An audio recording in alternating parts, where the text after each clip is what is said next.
여러분 안녕하십니까? 윤석열 대통령에 대한 탄핵 심판 선고가 임박하면서 폭력 시위를 차단하기 위한 경찰의 대비가 본격화됐습니다. MBC 취재 결과 경찰은 전국에 13만 경력을 총동원할 수 있는 가포 비상령을 내리는 방안을 적극 검토하고 있는데요. 모든 상상력을 동원해 소설 같은 상황까지 대비하라는 긴급 지시도 확인됐습니다. 첫 소식 이혜선 기자의 단독 보도입니다. 박현수 서울경찰청장 직무대리가 오늘 오전 서울 지역 경찰서장을 포함한 총경급 이상 지휘부 회의를 긴급 소집했습니다. 윤석열 대통령 탄핵 심판 선고를 앞두고 헌법재판소를 향한 일부 지지자들의 위협 수위가 높아지는 만큼 대비를 강화하라는 지침이 내려진 것으로 파악됐습니다.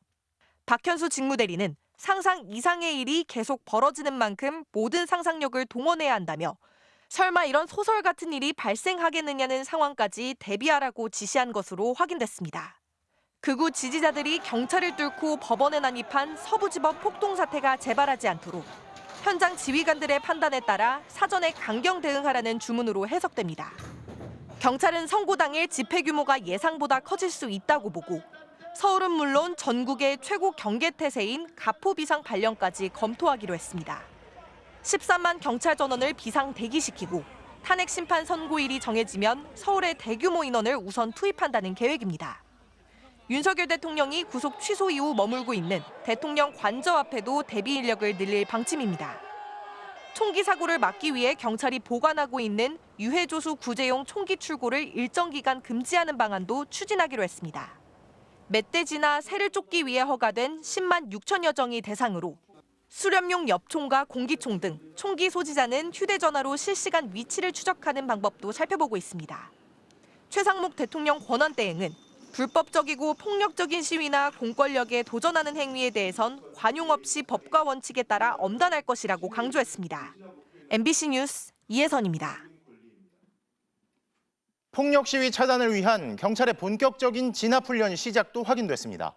헌법재판소 주변에 배치되는 경력이 우선적으로 대비태세에 돌입했고 선고 당일엔 헌재는 물론 법원과 대학가 등에도 경력이 배치될 예정인데요.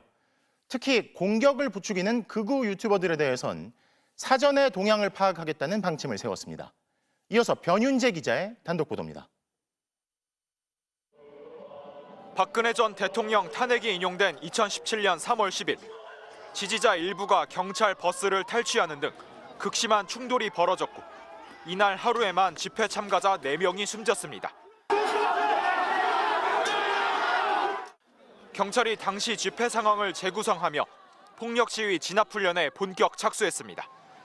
헌법재판소 주변에 배치되는 서울경찰청 기동단 3곳, 2천여 명이 우선적으로 대비태세에 돌입한 것으로 확인됐습니다. 시위대의 헌법재판소 접근을 막기 위해 2겹 이상의 차벽과 바리케이드를 쌓고 시위대가 쇠파이프 등 흉기를 사용하면 경찰봉과 방패로 밀어낸다는 방침입니다.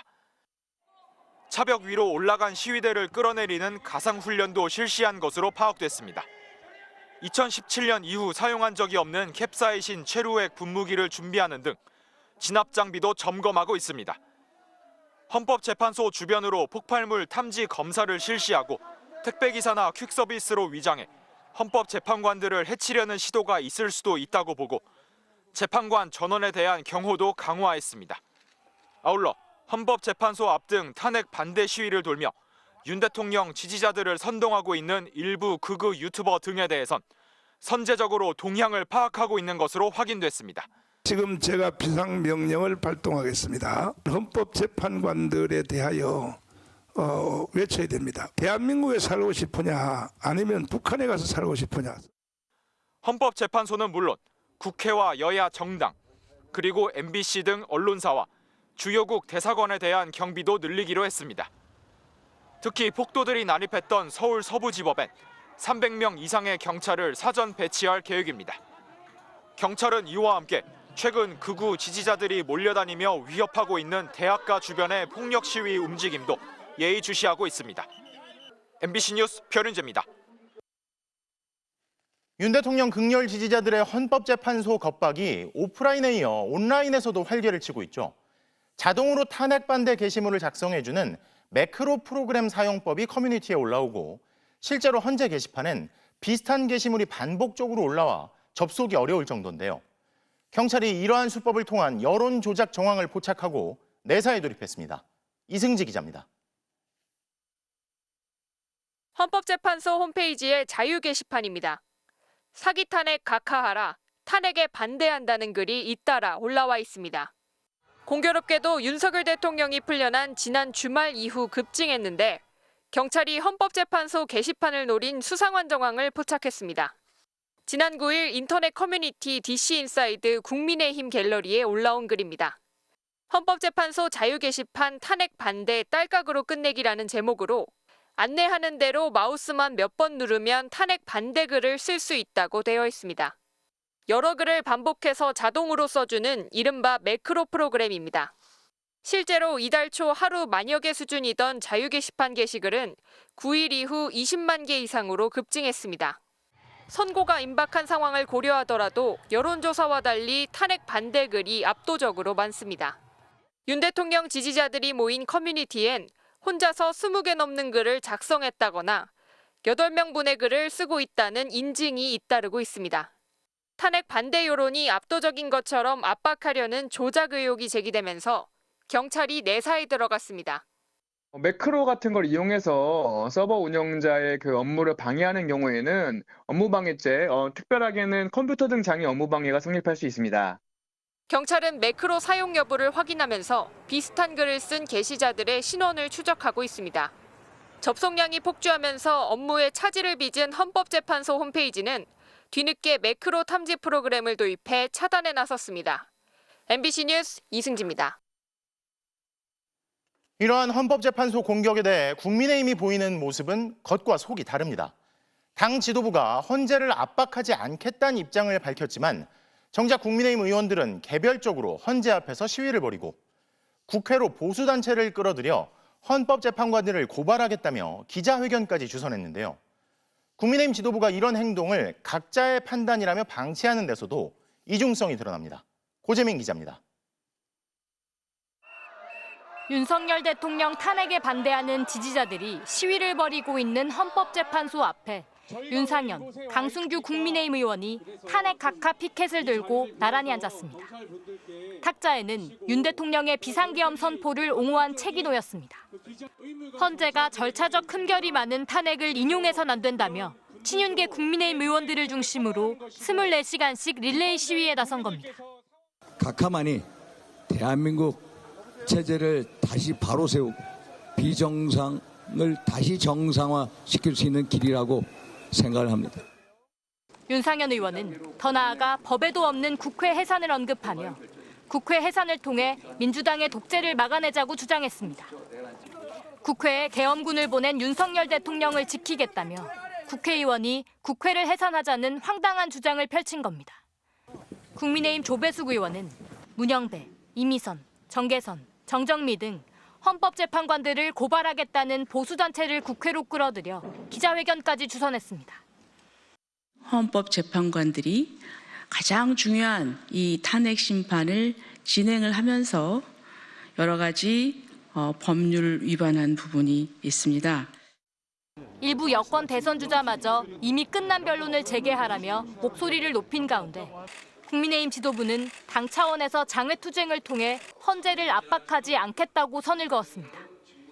민주당처럼 저렇게 장외투쟁을 하거나 장외 단식을 통해서 헌재를 압박하는 그런 행동은 하지 않기로 했습니다. 침착하게 헌재 결정을 기다리겠다는 말로 들리지만 그동안 수차례 헌법재판소를 찾아 항의했던 건 바로 국민의힘 지도부였습니다. 더구나 여당 지도부는 개별 의원들이 헌재 앞에서 시위를 하는 것에 대해서도 의원들 각자 판단이라며 헌재 압박을 사실상 방관하고 있습니다. MBC 뉴스 고재민입니다. 이렇게 여당 의원들이 헌재와 헌법까지 흔들고 풀려난 윤 대통령은 그런 국민의힘 의원들을 통한 지지층 결집을 노리고 있습니다.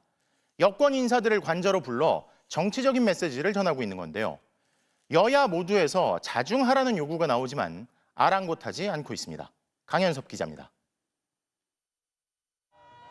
윤석열 대통령은 석방 나흘째 공개 일정 없이 관저에 머물렀습니다. 별다른 메시지를 내놓지도 않았습니다. 다만 지난 9일 저녁 관저를 찾아 윤 대통령을 만나고 온 국민의힘 권성동 원내대표는 윤 대통령이 했던 발언을 추가로 공개했습니다.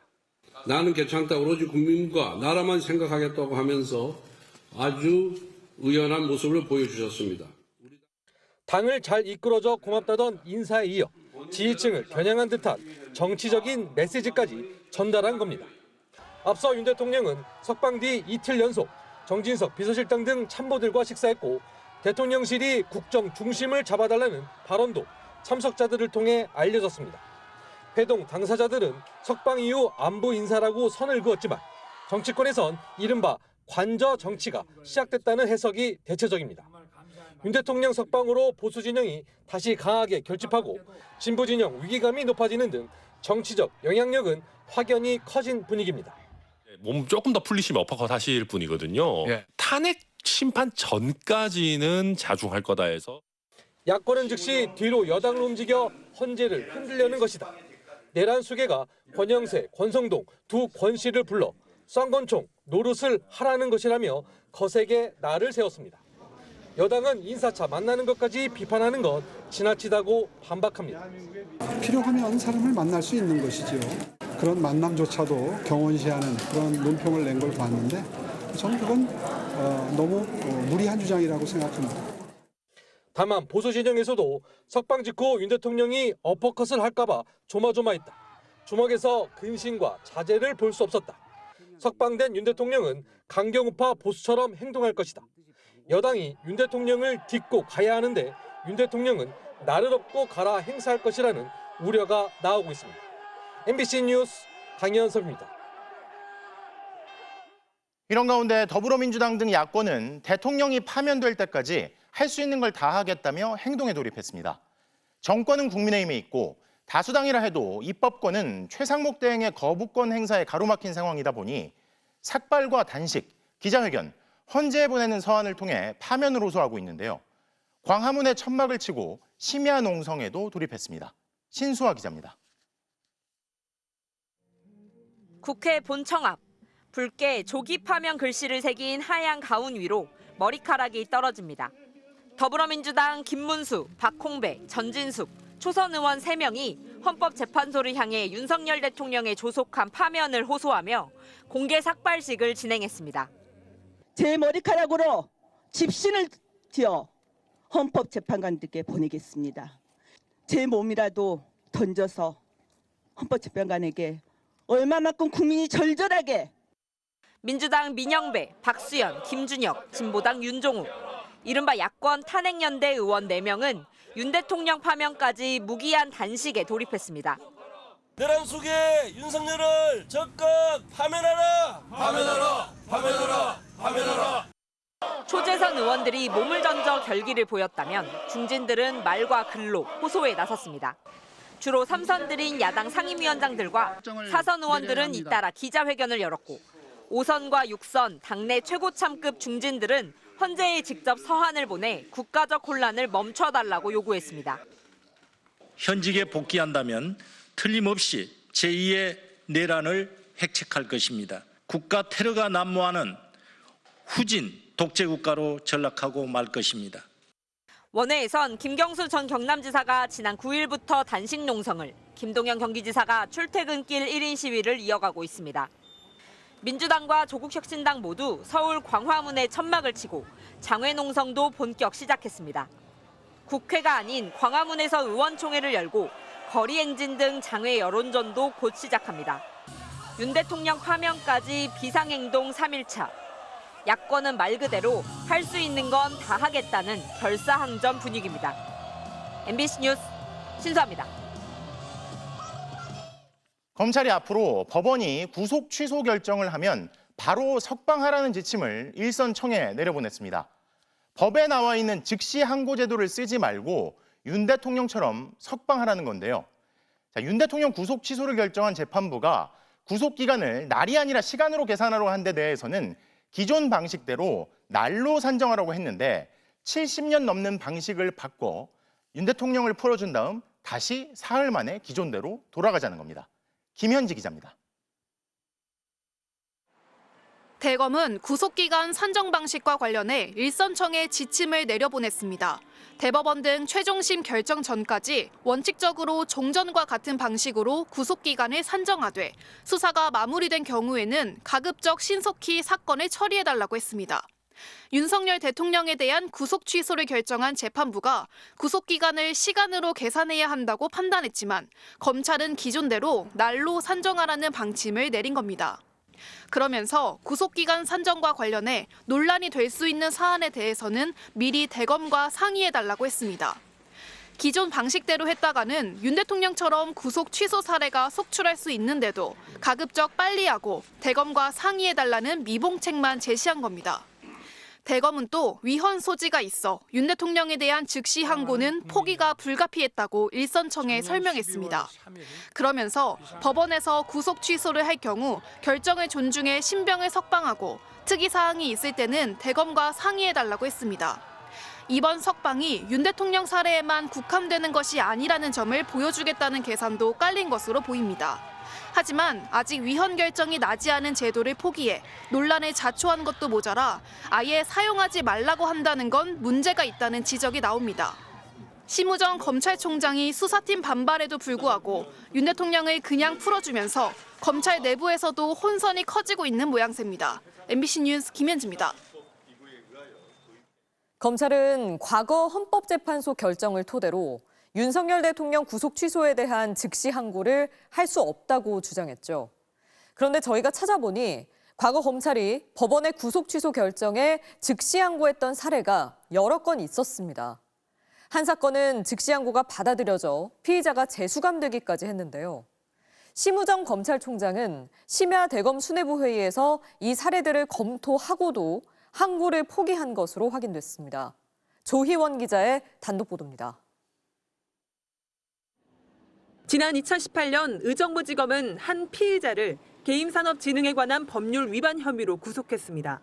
그러나 의정부지법은 검찰이 체포시한 48시간을 넘겨 구속영장을 청구했다며 직권으로 구속을 취소했습니다. 검찰은 즉시 항고를 했습니다. 사건을 재검토한 법원은 검찰의 항고를 받아들여 해당 피의자를 재수감했습니다. 비슷한 일은 울산에서도 있었습니다. 울산지검은 2023년 9월 공동공갈 혐의로 구속된 피고인 2명의 구속을 법원이 취소하자 석방 후 즉시 항고했습니다. 각각 다른 재판부에서 재판이 진행됐는데 한 재판부는 즉시 항고를 인용했습니다. 대전지검 역시 법원의 구속 취소 결정에 불복해 즉시 항고한 사례가 있는 것으로 확인됐습니다. 앞서 검찰이 적어도 3차례 즉시 항고를 해 인용을 받아낸 사례가 있는데도 불구하고 심우정 검찰총장은 윤 대통령 구속 취소에 대한 즉시 항고는 포기했습니다. 즉시 항고를 하여 또 다른 위헌 소지를 불러일으킬 것은 맞지 않다고 생각했습니다. 심 총장은 법원의 윤 대통령 구속 취소 결정 이후 소집한 지난 8일 대검 수뇌부 심야회의에서 이런 일선 검찰의 즉시 항고 사례를 검토한 것으로 MBC 취재 결과 확인됐습니다. 앞선 사례가 있다는 걸 알고도 즉시 항고를 고려 대상에서 제외한 겁니다. 회의에 참석한 한 대검 간부는 해당 사례들은 구속기간 산정 문제로 구속이 취소된 사례가 아니라 윤 대통령 사건과는 다르다고 판단했다고 했습니다. 또 다른 간부는 앞선 사례들은 해당 지검에서 알아서 판단한 것이라며 대검에서 다 지침을 줄 수도 없고 참고할 사례도 아니라고 봤다고 했습니다. 구속 취소에 대한 즉시 항고권이 법에 여전히 명시돼 있는 데다 실제로 즉시 항고권을 행사한 사례가 최소 3건이라는 사실을 알면서도 대검 수뇌부가 스스로 권한을 포기했다는 사실이 추가로 확인되면서 검찰이 검찰총장 출신 대통령에게만 유리한 법 해석을 한 것 아니냐는 비판은 더욱 커질 것으로 보입니다. MBC 뉴스 조희원입니다. 검찰은 법원의 구속 취소 결정에 대해서는 즉시 항고든 보통 항고든 다 못한다고 하고 있습니다. 즉시 항고는 위헌적이라 안 되고 보통 항고는 즉시 항고만 허용돼서 안 된다는 건데요. 정말 그런지 윤상문 기자가 따져봤습니다. 1993년 헌법재판소는 법원의 보석 허가에 대해 검찰이 즉시 항고하는 건 위헌이라고 판단했습니다. 즉시 항고는 피고인을 풀어주라는 법원 결정을 상급법원 결정이 나올 때까지 검찰이 무력화할 수 있는데 이건 영장주의 위반이라는 겁니다. 이후 형사소송법에서 보석 허가에 대한 검찰의 즉시 항고권은 삭제됐습니다. 그럼 검찰이 법원의 보석 결정에 불복할 다른 방법은 없는 걸까요? 아닙니다. 보통 항고를 하면 됩니다. 1997년 대법원은 법원의 보석 결정에 대해 보통 항고의 방법으로 불복하는 건 허용된다고 밝혔습니다. 보통 항고를 하면 법원의 석방 결정을 당장 중단시킬 수 없지만 상급 법원 결정에 따라 피고인을 재수감시킬 수 있습니다. 그런데 검찰은 윤석열 대통령 구속 취소에 대해 즉시 항고도 보통 항고도 둘 다 못한다는 입장입니다. 즉시 항고는 위헌 소지가 있어서 안 된다는 이유를 댔습니다. 위헌 결정이 난 건 아니지만 그럴 가능성이 높다는 겁니다. 또 현행법은 구속 취소 불복 수단으로 즉시 항고만 허용하니 보통 항고도 못한다는 이유를 댔습니다. 대검 관계자는 즉시 항고가 있는데 보통 항고를 하면 형식적으로 기각당할 것이라며 국가기관 망신이라고 했습니다. 정리하자면 즉시 항고는 지금 법이 문제 소지가 있어서 안 되고 보통 항고는 지금 법대로 하면 안 된다는 겁니다. 검찰 내부에서도 비판이 나옵니다. 업무 혼선을 정리하는 차원에서라도 일반 항고를 통해 상급심의 판단을 받아야 한다는 의견이 나왔습니다. 집행정지호가 없는 즉시 항고는 여전히 가능하고 굳이 보통 항고로 갈 필요는 저는 없다고 생각합니다. 하지만 안전하게 보통 항고도 하자는 거죠. 즉시 항고도 보통 항고도 다 해볼 수 있다는 게 형법 전문가들의 지적입니다. MBC 뉴스 윤상문입니다. 법원은 윤석열 대통령의 구속을 취소하면서 구속심사 기간을 날이 아닌 시간으로 계산했죠. 그런데 구속 취소 결정을 한 지기현 부장판사가 공동 집필한 형사소송법 주석서에는 구속심사 기간을 날로 계산한다는 내용이 담긴 걸로 파악됐습니다. 그렇다면 책과 반대되는 결정이 아닌지, 왜 하필 윤석열 대통령 사건부터 이런 계산법을 적용해야만 했는지 저희가 직접 지기현 판사에게 물어봤습니다. 김상훈 기자가 보도합니다. 2022년 10월에 나온 주석 형사소송법 책입니다. 윤석열 대통령 구속 취소를 결정한 서울중앙지법 형사합의 25부 지기현 부장판사도 당시 대법원 재판연구관 자격으로 집필에 참여했습니다. 머릿말에는 최고권위 주석서이자 실무지침서라는 자평이 나옵니다. 이 책 297쪽에 구속기간 계산 기준이 나옵니다. 법원에 구속영장 청구서를 접수한 날부터 영장을 발부해 검찰에 서류를 반환한 날까지 2일이 걸렸다면 구속기간 만료일에 2일을 더한 날이 구속기간 만료일이라고 돼 있습니다. 시간이 아닌 날을 기준으로 명시한 겁니다. 지판사는 그러나 윤 대통령 구속을 취소하면서 자신이 3년 전 참여한 주석서의 내용과 다른 이례적인 기준을 적용했습니다. 날이 아닌 시간을 기준으로 삼아 윤 대통령이 구속기한 만료 이후 기소된 걸로 판단한 겁니다. 지판사는 구속 취소 결정문에서 7월 1일 오후 2시 구속심사 서류를 접수해 다음 날 오후 1시에 반환하는 경우 23시간이지만 날로 계산하면 2일로 계산되는 불합리가 생긴다고 지적했습니다. 1954년 형사소송법 제정 이후 70년 넘게 해오던 계산 방식을 뒤집은 거라 검찰과 법원 내부에서도 논란이 큽니다. 지판사는 이번 구속 취소 결정의 이유가 주석서와 배치된다는 지적에 대해 해당 부분 집필에는 관여하지 않았다며 피의자 인권 보호 측면에서는 시간으로 보는 게 도움이 된다는 입장을 밝혔습니다. 이번 결정이 피의자 권리 보호 차원에서 존중받아야 한다는 평가도 있지만 왜 최고 권력자이자 내란 혐의를 받는 윤 대통령 사건부터 시작해야 하는지는 명쾌하지 않습니다. 지판사는 그동안 구속기간 기준은 쟁점이 안 됐지만 윤 대통령 변호인단이 문제를 제기해 판단할 수밖에 없었다고 답했습니다. 다만 재판부 판단이 절대 옳은 게 아니라 공적 비판과 논의에 열려 있다고도 했습니다. MBC 뉴스 김상훈입니다. 이번 주 선고 가능성이 유력해 보였던 윤석열 대통령 탄핵심판 선고가 다음 주로 넘어갈 가능성이 높아지고 있습니다. 재판관들이 앞서 접수한 다른 탄핵심판 사건들과 윤 대통령 사건을 함께 놓고 수기를 거치는 과정에서 시간이 지연되는 걸로 보입니다. 유서영 기자입니다. 헌법재판소가 이번 주 목요일 최재해 감사원장 탄핵심판을 선고합니다. 이창수 서울중앙지검장 등 검사 3명에 대한 선고도 함께 이뤄집니다. 윤 대통령 사건에 앞서 접수돼 변론도 먼저 마무리된 사건들입니다. 다른 사건 선고를 목요일로 잡으면서 이번 주 남은 날은 14일 금요일 하루뿐이라는 계산이 나옵니다. 감사원장 사건 등 선고 결정문 최종 정리 작업 등에 들어갈 물리적 시간을 감안하면 재판관들이 윤석열 대통령 탄핵 사건에 집중할 수 있는 시간은 현실적으로 많지 않습니다. 헌재가 주요 사건 선고를 이틀 연속 진행한 전례도 드뭅니다. 1995년 2개의 헌법소원을 연 이틀 각하한 적은 있지만 전원재판부와 3인의 지정재판부 등 재판관 구성에선 지금과 차이가 있습니다. 이러한 이유로 윤 대통령 탄핵 선고가 다음 주로 넘어갈 가능성이 있다는 전망이 나오고 있습니다. 다만 재판관 심리를 지원하는 헌법연구관이 사건마다 다르게 지정돼 있는 만큼 다른 탄핵 선고 변수가 있더라도 14일 윤 대통령 선고가 가능할 거란 의견도 여전히 있습니다. 변론 종결 이후 14일째가 되는 오늘까지 선고일 지정이 되지 않으면서 윤 대통령 사건은 최종 변론부터 결론이 나기까지 가장 오랜 기간이 걸린 대통령 탄핵 사건이 됐습니다.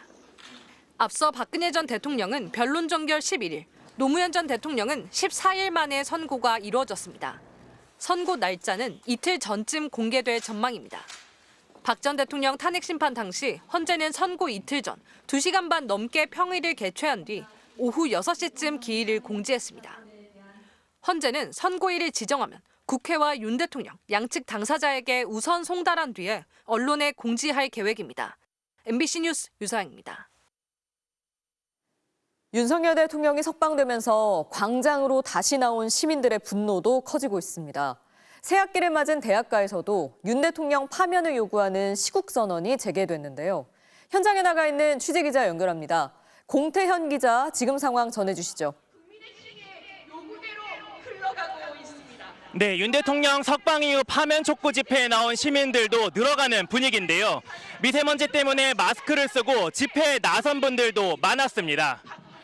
대통령 파면 때까지 철야 당식 농성에 들어간 시민단체의 지도부들은 오늘 기자회견도 열고 더 많은 시민들의 참여를 호소했습니다. 윤석열 파면과 내란의 종식, 헌정질서 수호를 위한 목소리를 함께 내주십시오. 어제에 이어 오늘도 집회에 참가한 한 시민은 지금도 윤 대통령 석방이 믿기지 않는다고 말했습니다. 있을 수 없는 일이죠. 상식적이지 않고 이렇게 되면 누가 법을 지키겠어요? 살 수 없는 나라가 돼버릴 것 같아서. 당초 이번 주말로 예상됐던 탄핵 심판 선고 일정이 불투명해지면서 갈수록 혼란이 커질 거란 우려와 함께 헌재의 조속한 결정을 촉구하는 목소리도 높아졌습니다.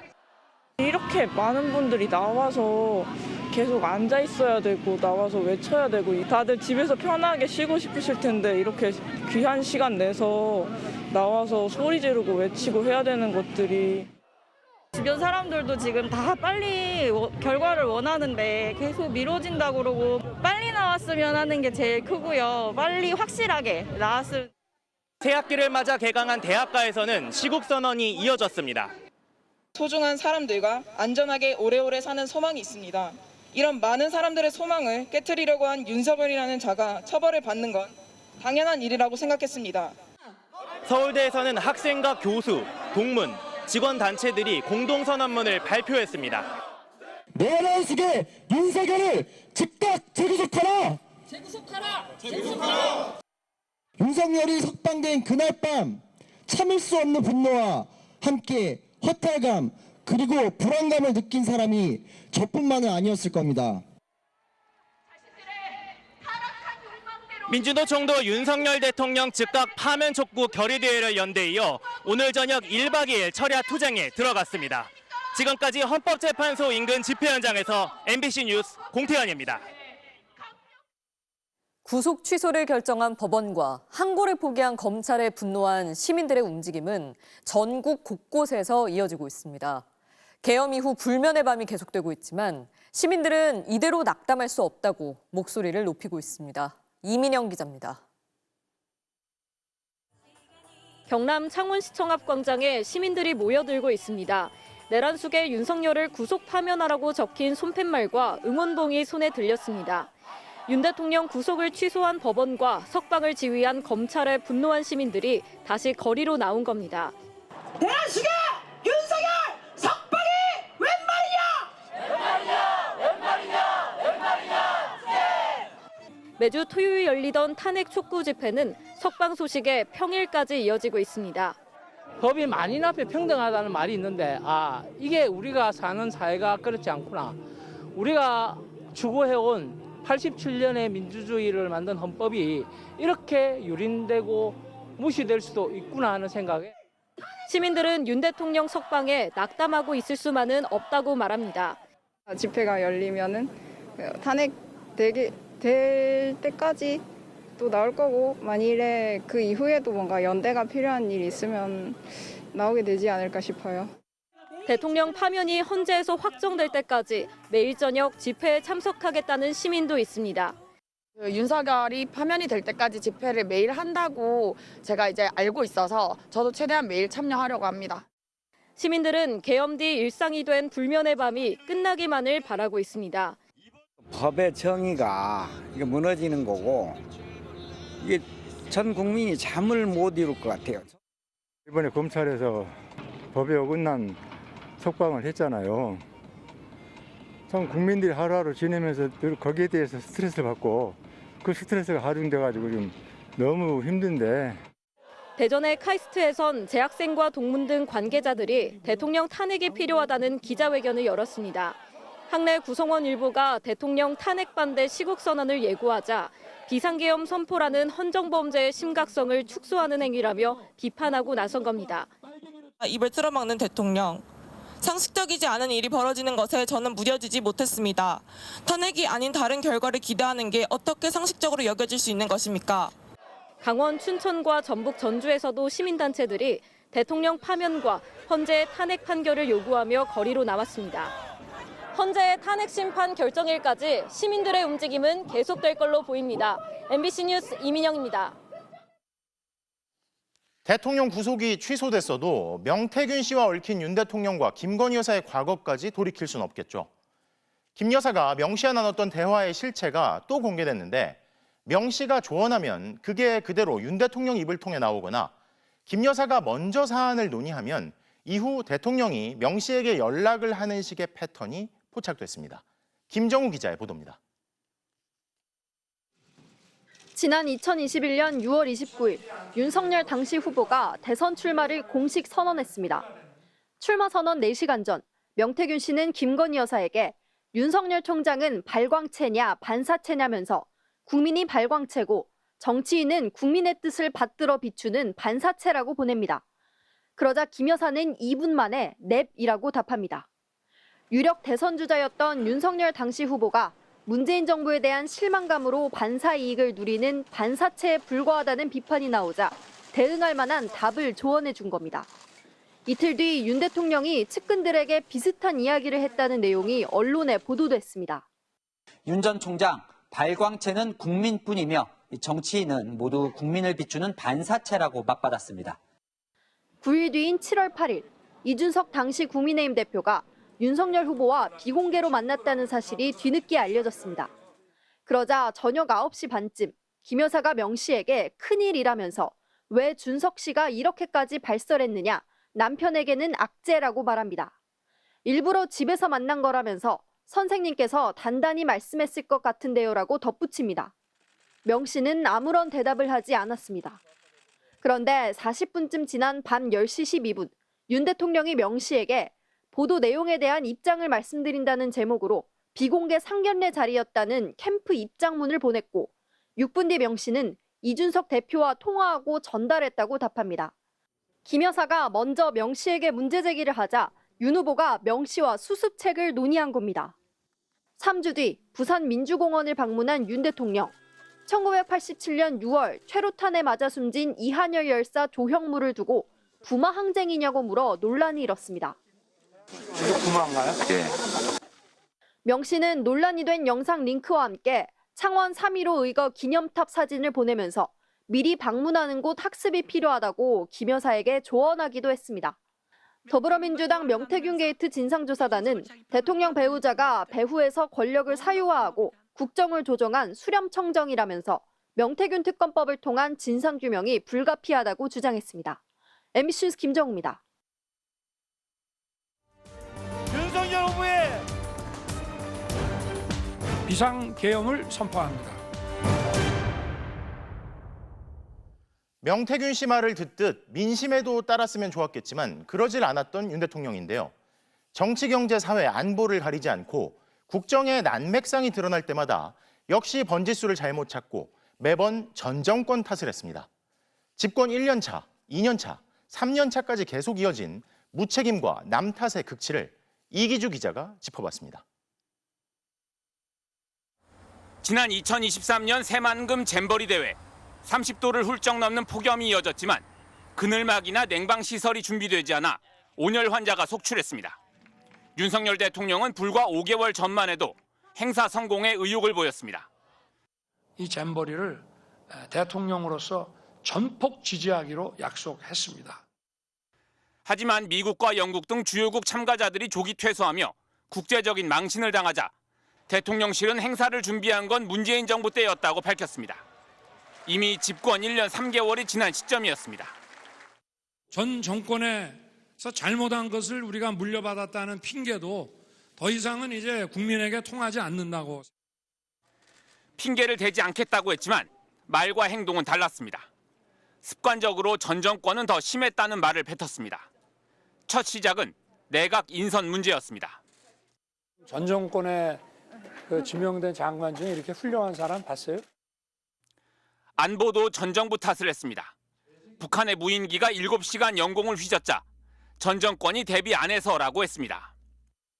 2017년부터 전혀 이런 UAV 드론에 대한 대응 노력과 이런 훈련 또 전력 구축이 제대로 되지 않고 전국에서 수만 명의 전세 사기 피해자가 생겼을 때도 윤석열 대통령은 퇴임 1년이 넘은 문재인 정부를 또 소환했습니다.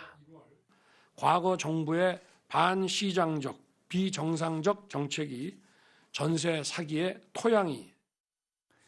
취임한 지 2년이 지났을 때는 국가 채무를 거론하며 또 전 정부 때문에 힘들다는 말을 꺼냈습니다. 지난 정부는 5년 동안 400조 원 이상의 국가 채무를. 야권은 전 정권이 무슨 도깨비 방망이냐, 잘 됐으면 전 정부 덕분이라고 고마워했을 것이냐고 비꼬았습니다. 자신을 발탁한 문재인 정부를 자기 부정에 가깝게 비난하며 대권을 거머쥔 윤 대통령. 비상계엄을 선포한 이유를 최종 변론하며 여전히 전 정권을 여러 차례 들먹였습니다. 지난 민주당 정부의 잘못된 소주성 정책과 지난 민주당 정권은 야당 때문에, 국회 때문에, 그리고 전 정권 때문에 나라를 운영할 수 없어 군을 동원했다는 항변이 과연 정당한지 헌법재판소의 판단이 곧 내려집니다. MBC 뉴스 이기주입니다. 이렇게 계속 남 탓을 하려면 뭔가 구실이 필요했을 텐데 윤 대통령은 그걸 근거 없는 부정선거 음모론에서 찾았습니다. 정계 입문 전부터 극우 유튜버발 부정선거 음모론을 거론하다 문제가 되자 시치미를 뚝 떼더니 결국 본색을 드러내 비상계엄을 선포하고 선관위에 계엄군까지 투입한 건데요. 지금까지 윤 대통령이 우겨온 부정선거 음모와 이 관련된 거짓말들, 정상빈 기자가 짚어봤습니다. 지난 2021년 9월 국민의힘 대통령 후보 경선 토론회. 정계 입문 한 달여가 지난 윤석열 당시 예비 후보가 부정선거 의혹을 말합니다. 동별로 그 비율이 거의 막 비슷하게 나오는 거라든지 통계적으로 볼 때도 좀 의문은 가졌습니다. 부정선거 의혹에 대한 첫 공개 발언입니다. 이때만 해도 경쟁 후보가 의혹을 적극 제기하면 자신도 알고 있다며 동조하는 정도였습니다. 출처는 유튜브였습니다. 콩고에서 한국산 전자투표기를 사용하는 것은 역효과가 될 수 있다. 글쎄 뭐 얼핏 어디 유튜브 같은 데서 한번 들은 적이 본 기억이 나긴 하는데. 취임 이후 윤 대통령이 부정선거 의혹을 공식 석상에서 언급한 적은 없습니다. 다만 부정선거 의혹을 줄기차게 제기해온 극우 성향의 유튜버들을 취임식에 초청했고 특별 초청장 뭐냐? 특별 초청장. 중국이 국내 선거에 개입했다고 주장해온 한 유튜버는 대통령실에 발탁했습니다. 극우 유튜버와의 친분은 논란이 됐지만 부정선거 의혹은 사실상 잊혀진 듯했습니다. 작년 12월 비상계엄을 선포한 윤 대통령은 계엄군을 중앙선거관리위원회로 보냈습니다. 그래서 저는 이번에 국방장관에게 선관위 전산 시스템을 점검하도록 지시한 것입니다. 그동안 말하지 않았을 뿐이었습니다. 검찰 시절부터 의심했다고 했습니다. 검찰에 있을 때부터 엉터리 투표지들이 이제 많이 나와 있기 때문에 이게 좀 문제가 있겠구나. 집권 초기에도 부정선거 의혹을 믿으며 말다툼을 벌인 일화가 뒤늦게 공개됐습니다. 유경준 의원하고 대통령하고 좀 언쟁이 좀 있었습니다. 그 유튜브에서 나오는 것들을 하나씩 이야기를 하시더라. 22대 총선 192대 108, 여당이 참패했습니다. 윤 대통령은 부정선거 증거가 너무 많다고 주장했습니다. 중간고사 낙제점을 받아든 학생이 채점이 잘못됐다면서 문제를 내고 채점한 선생님에게 무력으로 따지고 든 셈입니다. 윤 대통령은 검찰 시절 보고를 받고 부정선거를 의심했다고 주장했지만 검찰은 부정선거 의혹을 기소한 적이 없습니다. 21대 총선에 대해 126건 선거 소송이 제기됐고 법원은 모두 기각 또는 각하했습니다. MBC 뉴스 정상빈입니다. 이런 대통령을 비호한 국가기관들 중에는 국가인권위도 있습니다. 민주적 기본 질서와 사회적 약자의 인권을 보호해왔던 인권위가 윤석열 정부 들어 약자에겐 등을 돌리면서 대통령의 권리는 꼼꼼히 챙기는 것으로 전락했는데요. 이젠 사회적 흉기란 말까지 듣고 있는 인권위의 퇴행은 검사 출신을 비롯한 여권 추천 상임위원들의 임명에서 시작됐습니다. 이지은 기자가 보도합니다.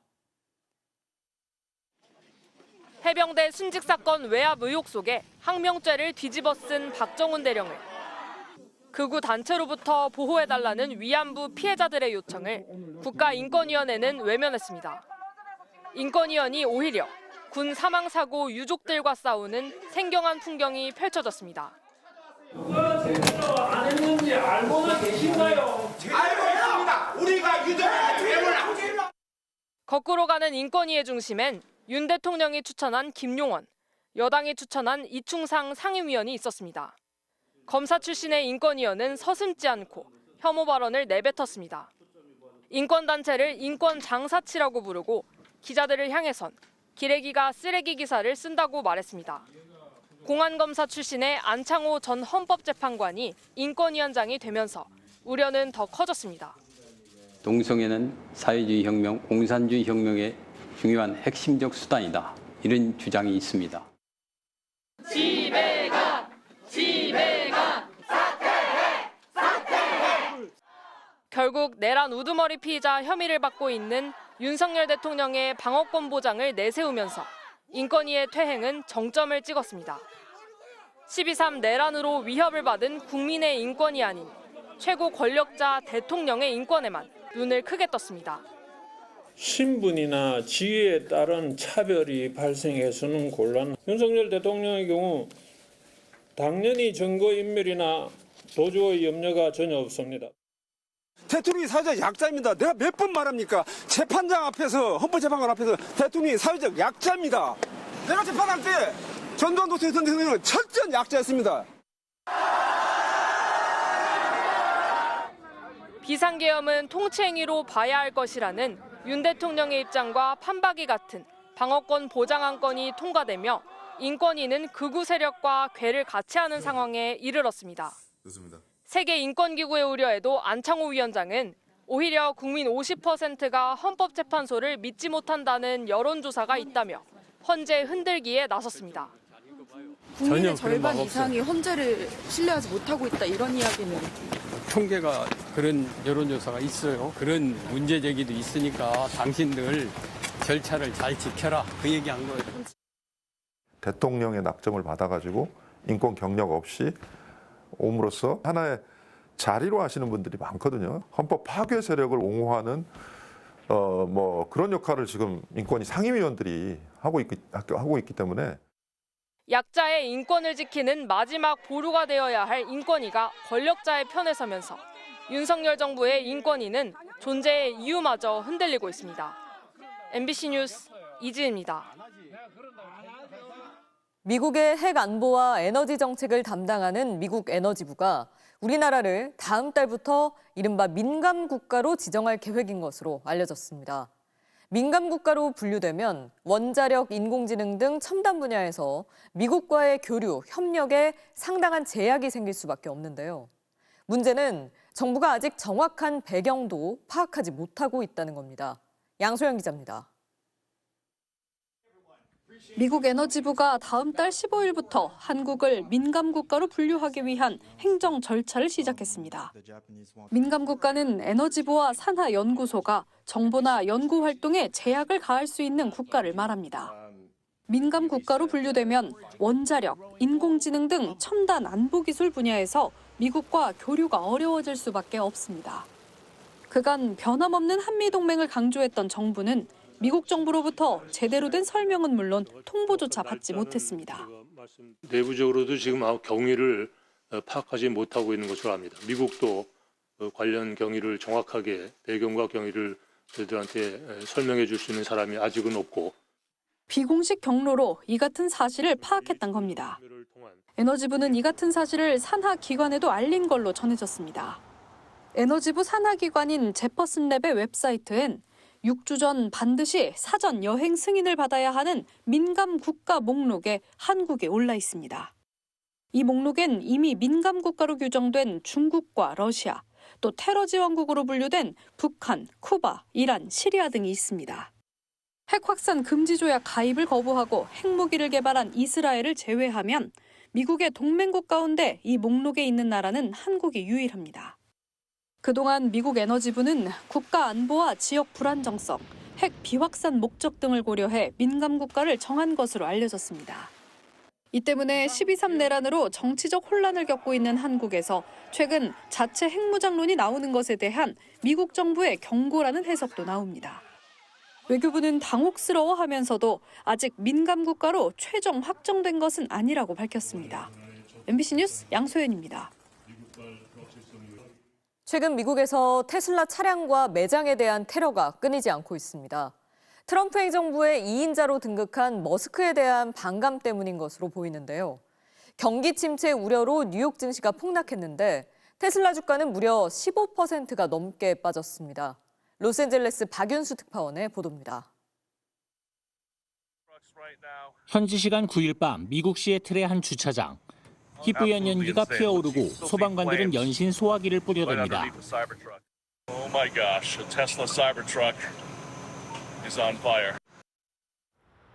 불이 난 곳은 테슬라 신차를 임시 보관하던 주차장이었는데 사이버트럭 넉 대가 불에 탔습니다. 경찰은 이번에도 누군가 테슬라 차량을 노리고 불을 질렀을 가능성을 수사하고 있습니다. 미국 각지에서는 테슬라 차량과 매장, 충전소 등을 표적으로 한 총격과 방화 등 범죄가 끊이지 않고 있습니다. 테슬라 매장 앞에는 연일 시위대가 몰리고 트럼프와 머스크에 반대하는 시위가 벌어집니다. 모두 일론 머스크가 트럼프 정부의 2인자로 군림하며 연방 공무원 해고를 주도한 이후 벌어진 일입니다. LA 산타모니카에서 만난 한 테슬라 차주는 시위를 벌이는 사람들의 심정이 이해된다고 했습니다.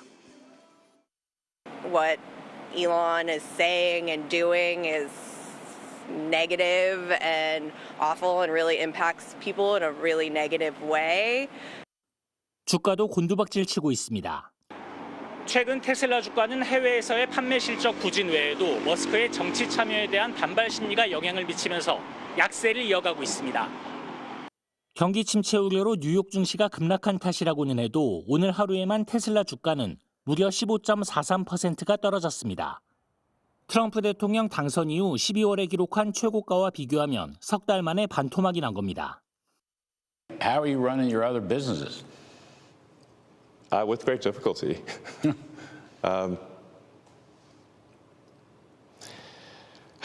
Yeah. 인터뷰 직후 머스크는 장기적으로는 괜찮을 것이라며 테슬라 경영에 대한 우려를 진화했습니다. 트럼프 대통령은 좌파들이 테슬라를 공격하고 있다며 내일 아침 새로운 테슬라를 구입하겠다고 머스크를 두둔했습니다. 로스앤젤레스에서 MBC 뉴스 박윤수입니다. 홈플러스 사태 여파가 금융투자업계까지 번지고 있습니다. 홈플러스와 증권사들은 거래한 카드 대금으로 단기 채권을 만들어 팔아왔는데요. 그 규모가 4천억 원대에 달합니다.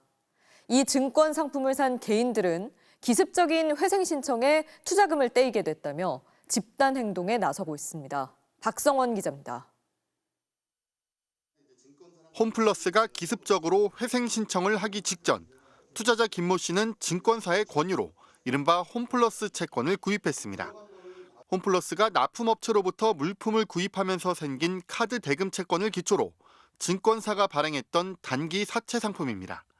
하지만 언제 돌려받을지 알 수 없게 됐습니다. 회생 절차는 이미 준비를 했을 거잖아요. 근데 아무런 책임감 없이 팔았다는 게 화가 나고 분하거든요.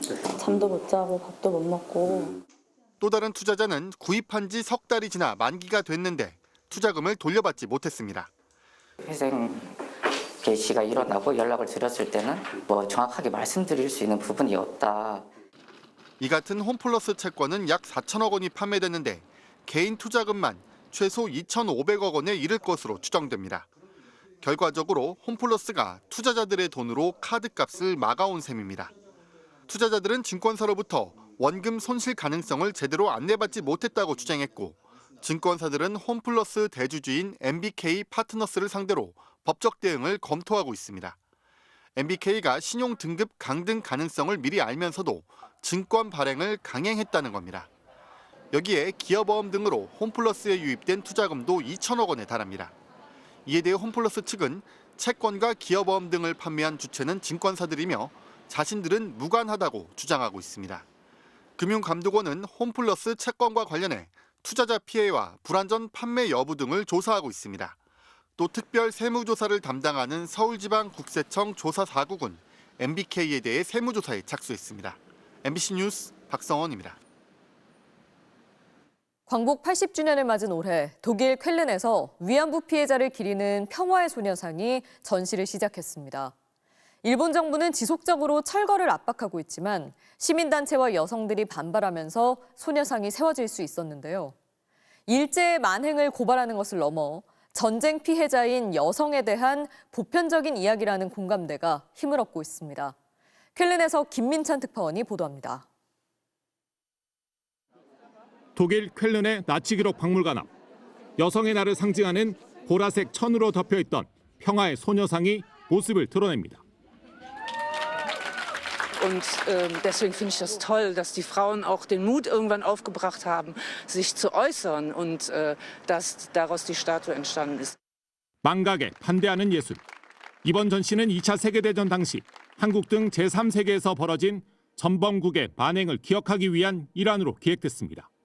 Darin reden wir auch über die Verbrechen an Frauen, die in japanische Militärbordelle verschleppt wurden. 소녀상은 일제가 위안부 여성들에게 저지른 성폭력을 넘어 우크라이나와 가자지구 또 세계 곳곳의 분쟁 지역에서 지금도 반복되고 있는 여성에 대한 폭력을 고발합니다. 그리고 관람객들은 옆자리를 비워둔 소녀상을 보며 현재 여성들이 싸우고 있는 여러 문제들을 떠올립니다. Es geschieht ja einfach sehr oft, dass Frauen, ob in Kriegs- oder Friedenszeiten, Unrecht getan wird. Es ist auch ein Wissen um den historischen Konflikt, aber auch für mich was sehr Aktuelles. 쾰른에서도 소녀상 전시는 쉽지 않았습니다. 시당국이 공공장소 설치는 안 된다며 사람들 눈에 띄지 않는 교회 담벼락 안으로 옮기라고 한 겁니다.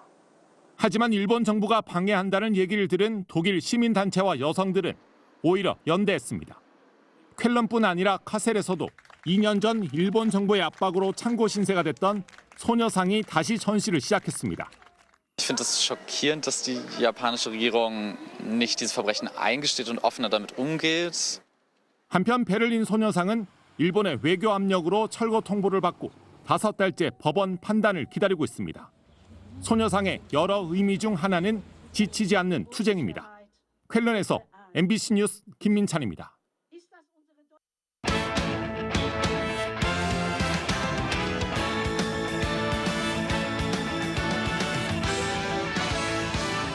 화요일 밤 스포츠 뉴스입니다. 프로야구 한화의 문동주 선수가 부상 이후 처음 공식 경기에 나섰습니다. 시속 159km의 강속구로 우려를 잠재웠는데요. 이명노 기자가 전합니다. 지난해 9월 어깨 부상 이후 문동주의 첫 실전. 연습 투구부터 시속 158km의 강속구를 뿌리자 관중들의 환호성이 터집니다. 실전 투구도 기대 이상이었습니다. 던지면 던질수록 빨라졌고 경기 내용도 물음표를 지우기에 충분했습니다. 한유섬을 삼진으로 돌려 세운 데 이어 고명준을 상대하는 도중에는 급기야 탄성이 터졌습니다. 스피드 끌어올리면서 159가 나옵니다. 동료들은 물론 타자도 혀를 내둘렀습니다. 완벽한 변화구에 박지환 역시 고개를 가로저었고 3구 3진으로 강렬한 복귀전을 마쳤습니다. 경기 후 문동주는 투구수를 늘려 선발로 돌아오겠다고 강조했습니다. 문동주의 투구를 지켜본 김서현 역시 156km의 강속구로 하나 팬들을 설레게 했습니다. 밥 먹듯이 그렇게 해버리니까 구속을 그렇게 올리는 팁 같은 걸 좀 배우거나. 하나 타선도 인상적이었습니다. 상대 허를 찌른 이중도루로 추가점을 뽑았고 4번 타자 노시와는 쐐기 석점포로 시범 경기 첫 홈런을 신고했습니다. MBC 뉴스 이명노입니다. 유독 신인들이 돋보이는 올해 시범 경기에서 실력뿐 아니라 배트 플립으로 더 화제가 된 선수가 있는데요. 톡톡 튀는 키움의 신인 여동욱 선수를 박재웅 기자가 만나봤습니다. 호쾌한 스윙에 비거리 120m의 대형 홈런. 씩씩하게 베이스를 돌고 손뼉까지 칩니다. 키움 19 신인 여동욱의 첫 홈런입니다. 그런데 홈런보다 더 눈길을 끈 게 있었습니다. 지금 빠던 보세요. 네, 방망이 던지기. 지금 아드레날린 폭발. 공중에 배트를 날린 뒤 무심한 듯 타구를 지켜보는 장면은 말 그대로 압권이었습니다. 푸이그라든지 카데나스가 미국에선 빠던이 안 되니까 일단 멋있었다고 푸이가 커피 사라고. 전준우, 최준석 등 배트 플립의 대가들을 떠올리게 했지만 정작 자신은 의도한 게 아니었다며 걱정부터 했습니다. 저도 모르게 고등학교 때부터 방망이가 계속 손에서 없어져가지고 홈런 치고 떡아웃에 들어와서 알아가지고 솔직히 다음 타석 초구는 조금 걱정했었어요. 고교 시절부터 타격 잠재력만큼 독보적이던 배트 플립에 입단 초엔 거침없는 패기로도 주목받은 여동욱. 키움 준비됐나? 움직여라. 아직 1군에 정착하기엔 수비력이 부족하지만 롤모델 김하성을 바라보며 주전 3루수가 될 날을 꿈꾸고 있습니다. 1라운드처럼 빠른 순위에 뽑히진 않았지만 그래도 남들보다 열심히 노력해서 나갈 때 맨 마지막에 나가는 선수가 되겠습니다. 빠던 제가 하고 싶어서 하는 건 아니지만 던지겠습니다. MBC 뉴스 박재웅입니다. 여자 피겨의 샛별로 급부상한 김채연 선수가 대학 진학을 미루고 올림픽 티켓이 걸린 세계 선수권에 출전합니다. 어머니가 직접 만들어준 옷을 입고 올림픽 무대에 도전한다는데요. 손장훈 기자가 전합니다. 하얼빈 동계아시안게임 금메달, 4대륙 선수권 우승까지. 김채연은 올해 출전한 국제대회에서 매번 개인 최고점을 경신하면서 존재감을 뽐냈습니다. 길 가다가 한 분씩 알아보시는데 그때 가장 느껴요.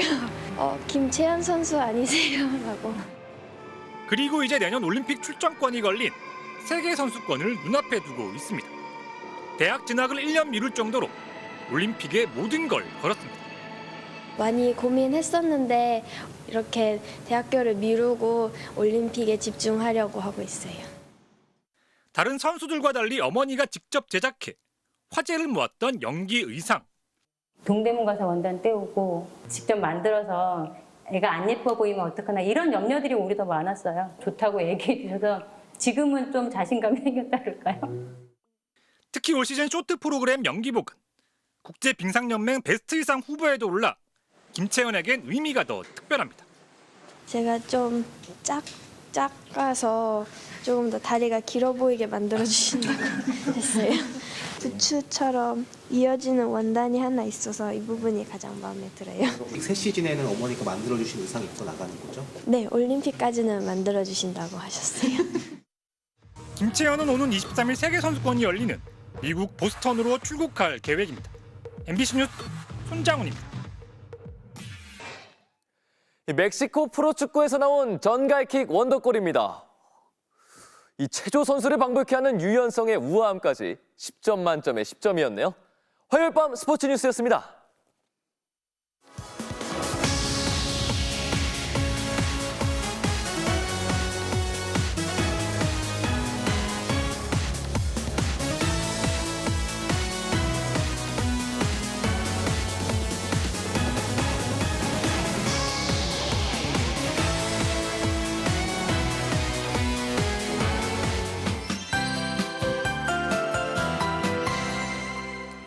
오늘도 마치 4월 같은 따뜻한 날씨가 이어졌습니다. 이것은 오늘 낮 최고 기온을 나타낸 지도인데요. 청주 가덕면 23도, 경주 20.1도, 서울도 16.6도까지 올라 붉게 보이는 내륙의 낮 기온이 일제히 15도로 웃돌았습니다. 맑은 날씨에 온화한 남풍이 불어들면서 올 들어 기온이 가장 높았는데요. 내일은 오후 한때 수도권과 강원 내륙에 1mm 안팎의 비가 조금 내리겠습니다. 이 비가 먼지를 씻겨주진 못하겠고 비가 그친 뒤에는 황사가 유입되겠습니다. 위성 영상을 보시면 붉게 나타나고 있는 게 황사인데요. 현재 고비 사막과 내몽골 고원에서 발원 중입니다. 이 황사는 북서기류를 타고 이동해 내일 오후 경기 서해안을 시작으로 밤사이 전국으로 확대되겠습니다. 특히 모레는 전국 대부분 지방의 미세먼지 농도가 나쁨 수준까지 치솟겠고요. 충청권을 중심으로는 매우 나쁨 수준을 보일 전망입니다. 내일 전국 하늘 대체로 흐리겠고 중부지방은 밤부터 점차 맑아지겠습니다. 아침 최저 기온은 서울 6도, 대전 4도를 보이겠고요. 낮 최고 기온은 서울 11도, 강릉과 대구 17도까지 오르겠습니다. 일요일에는 서울을 비롯한 전국 대부분 지방에 비나 눈이 내릴 전망입니다. 내셨습니다. 70년 넘게 지속해온 계산 방식을 갑자기 바꾸라는데도 검찰총장은 항고도 못하게 하고 대통령 석방을 지휘했습니다. 그리고 나선 사흘 만에 다시 예전 방식대로 계산하란 지침이 내려옵니다. 7일이나 시간이 있었는데 윤 대통령을 풀어주고 나서야 그 판단이 가능했습니까? 왜 법이 모두에게 평등하게 적용되지 않는 겁니까? 화요일 뉴스데스크 마칩니다. 시청해주신 여러분 고맙습니다.